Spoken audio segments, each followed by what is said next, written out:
I have some friends that fostered, and the child was taken back to the biological parents. Was there any danger of that happening with y'all? Oh, yes. Yeah.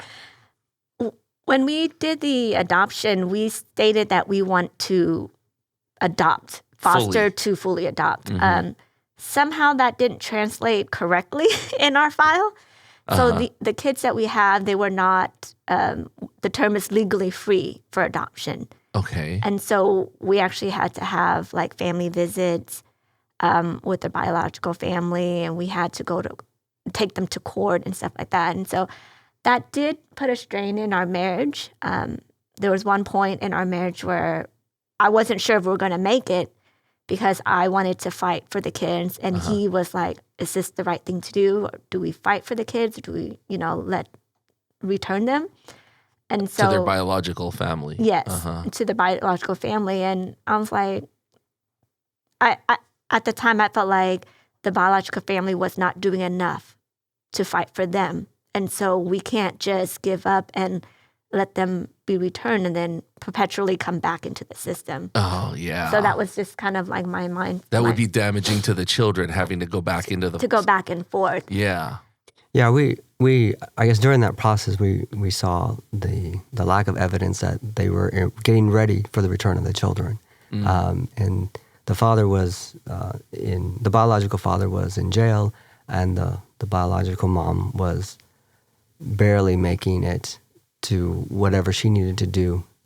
She only prolonged the process. And so we had an opportunity to speak with her.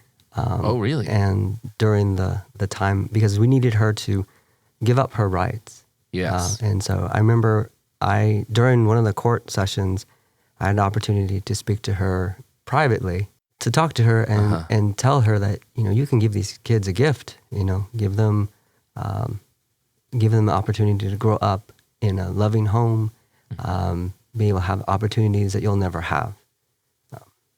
That's always the struggle because, when you pray, you don't want to pray for anyone suffering. I could not pray, God, give me these kids. I think the whole time I was praying, let your will be done.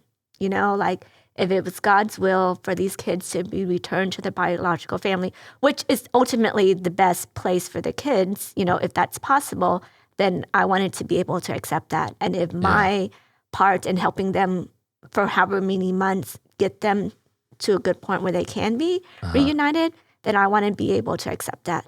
And so I didn't dare to say, oh, I want the kids. Because for me, if I pray, oh, let me have the kids, that means I'm praying that she'll lose her kids. And so that was a little bit of a struggle to remind myself, just pray for God's wills to be done.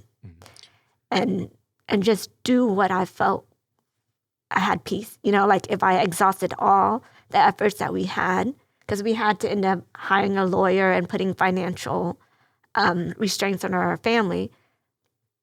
But we were willing to do that to make sure that we did everything we could to protect and help the kids to our full ability.